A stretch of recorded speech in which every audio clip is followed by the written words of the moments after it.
एक समय की बात है कि एक गांव में ब्रिजेश नाम के लड़के की शादी अभी नई नई होकर आई थी।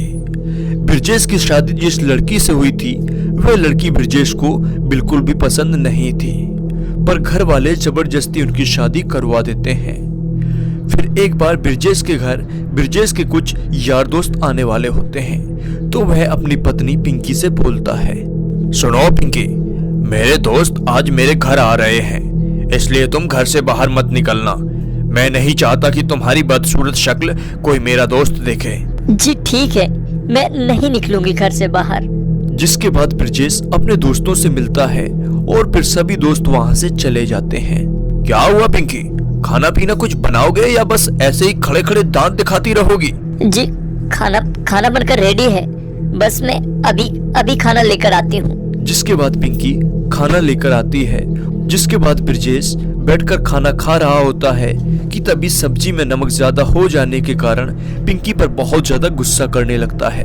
तुमसे कितनी बार बोला है कि खाना सही से बनाया करो, तुम्हें खाना तक बनाने का शऊर नहीं है, और पता नहीं मेरे साथ तुम्हारी शादी कैसे हो गई। तुम मेरे लायक बिल्कुल भी नहीं हो। मैं तुम्हारे साथ एक दिन भी अब नहीं रह सकता। निकल जाओ मेरे घर से। जी वो गलती से हो सकता है, नमक थोड़ा ज्यादा हो गया हो, पर प्लीज मेरे साथ ऐसा मत करो।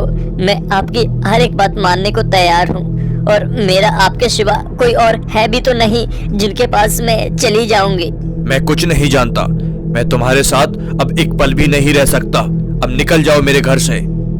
ऐसा कहकर ब्रिजेश पिंकी को घर से निकाल देता है और पिंकी बेचारी रोती हुई एक पेड़ के नीचे जाकर बैठ जाती है। हे भगवान, ये क्या हुआ मेरे साथ? मेरा तो इस दुनिया में कोई भी नहीं है, और अब मैं कहाँ जाऊंगी और कैसे जीऊंगी? ऐसे ही बेचारी पिंकी बैठे बैठे रो रही होती है कि तभी वहां से एक बच्ची फल बेचते हुए घर की तरफ जा रही थी कि तभी बच्ची पिंकी से आकर बोलती है, आंटी फल खाओगी क्या? नहीं बेटी, मुझे भूख नहीं लग रही है। वैसे बेटी, तुम इतनी रात के समय कहाँ जा रही हो ये फल लेकर? जी आंटी, मैं फल बेचकर वापस घर जा रही हूँ। बेटी, तुम इतनी रात को अकेली इस जंगल से जा रही हो, तुम्हारे माँ बाप तुम्हें कुछ नहीं कहते क्या? नहीं आंटी, मेरी इस दुनिया में कोई भी नहीं है। मेरे माँ बाप बचपन में ही गुजर बसे थे, और मेरी एक छोटी सी बहन और एक छोटा सा भाई भी है, जिनका ख्याल मुझे ही रखना पड़ता है। इस वजह से ये फल बेचने जाती हूँ, पर मेरे कई दिनों से एक भी फल नहीं बिक रहे हैं। बेटी, तुम चिंता मत करो, सब कुछ अच्छा हो जाएगा। जिसके बाद पिंकी बच्ची के साथ जाकर बच्ची के घर रहने लगती है, तो पिंकी सभी बच्चों का बहुत ख्याल रखती है। आंटी, आप हमें कभी माँ की तरह छोड़कर तो नहीं जाएंगी ना? आंटी, आप मुझे माँ जैसी लगती हैं। हाँ बेटा, मैं आप लोगों को छोड़कर कभी नहीं जाऊंगी। आप लोग हमेशा ऐसे ही खुश रहा करें। मुझे आप लोगों को खुश देखकर बहुत अच्छा लगता है। फिर कुछ दिनों बाद पिंकी फल ले जाकर एक गांव में बेचकर आ रही होती है कि तभी अचानक उनका एक्सीडेंट हो जाता है, जिसकी वजह से पिंकी की मृत्यु हो जाती है और वह एक चुड़ैल बन जाती है। और इधर तीनों बच्चे पिंकी का घर पर इंतजार कर रहे होते हैं। दीदी, आज आंटी जी अभी तक घर वापस नहीं आई, और वैसे तो आंटी बहुत जल्दी घर आ जाती है। हाँ चिंटू, हो सकता है किसी कारण से आंटी को देर हो गई होगी। तुम बिल्कुल भी चिंता मत करो चिंटू, अभी आ रही होगी आंटी घर पर। फिर ऐसे ही तीनों बच्चे रात भर इंतजार करते रहते हैं, पर आंटी वापस नहीं आती है।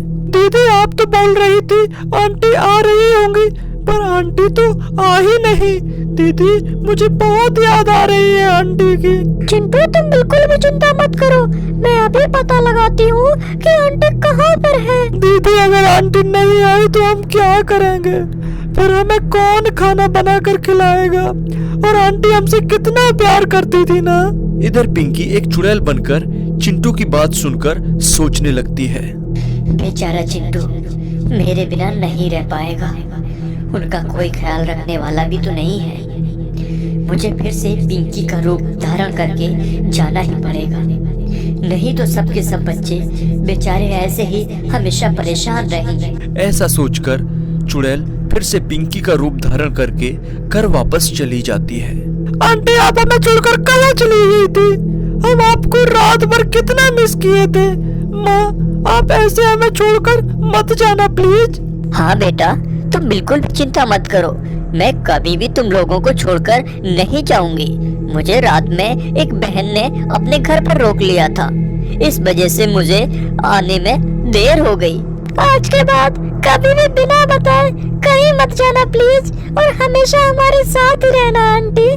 जिसके बाद रात होते ही सभी लोग सो जाते हैं और पिंकी आधी रात में किचन में जाकर खाना बनाने लगती है कि तभी चिंटू जाग जाता है।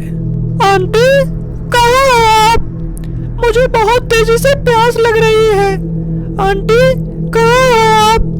अरे आंटी तो यही थी, तो रात में कहाँ चली गई?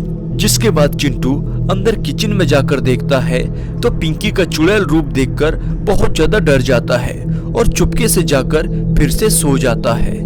और फिर सुबह होते ही चिंटू ये बात अपनी दोनों बहनों को बताता है, पर दोनों बहनें चिंटू की बात मानने को तैयार नहीं होती हैं। हाँ दीदी, मैंने सच में अपनी आंखों से देखा है कि आंटी एक चुड़ैल है जो आधी रात में किचन में खाना बना रही थी। नहीं चिंटू, तुमने रात में कोई डरावना सपना देखा है, वही आपको गलतफहमी हुई है। ऐसा कुछ भी नहीं है, फालतू की बात मत बोलना वरना आंटी नाराज हो जाएगी। यह सब सुनकर चिंटू चुप हो जाता है और फिर रात होते ही फिर से सभी लोग सो जाते हैं।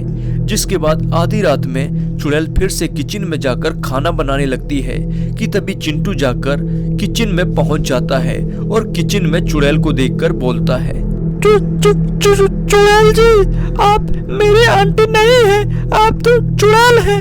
अब मैं जाकर सभी को बता दूंगा, नहीं तो आप यहाँ से भाग जाओ। चिंटू बेटा, आप ऐसा मत करो, नहीं तो आपकी आंटी भी हमेशा के लिए आपसे दूर हो जाएगी। क्या आप अपनी आंटी से दूर होना चाहते हो? नहीं चुड़ैल जी, मैं मेरी आंटी से दूर नहीं होना चाहता हूँ, पर आप तो एक चुड़ैल है ना, आप मेरी आंटी थोड़ी है। चिंटू बेटा, मैं आपकी आंटी हूँ। जिस रात तुम लोग मुझे ढूंढ रहे थे, उस रात मेरा एक्सीडेंट हो गया था, जिसकी वजह से मेरी मृत्यु हो गई थी। पर आप लोगों को दुखी देखकर मैं एक चुड़ैल होने के बाद भी आप लोगों के पास आ गई थी। अगर आप ये बात किसी को भी बताएंगे तो तांत्रिक बाबा मुझे कैद करके ले जाएंगे, जिससे आपकी आंटी भी कैद हो जाएगी। इसलिए ऐसा कुछ भी ना करें। जी चुड़ैल जी, मैं समझ गया, अब मैं किसी को भी कुछ नहीं बताऊंगा। पर मेरी आंटी, आप मुझे हमेशा अपने पास ही रखना, मुझे कभी भी छोड़कर मत जाना। ऐसा कहने के बाद चिंटू कभी भी किसी को भी कुछ नहीं बताता है और अपनी चुड़ैल पिंकी आंटी के साथ हमेशा खुश रहता है। तो बच्चों की कहानी कैसी लगी कमेंट्स बॉक्स में बताइए। इसके अलावा 5 स्टार यूट्यूब चैनल को सब्सक्राइब कर लीजिए और इस वीडियो को लाइक भी कर दीजिए। धन्यवाद। अब मिलते हैं अगले वीडियो में, तब तक के लिए बाय बाय।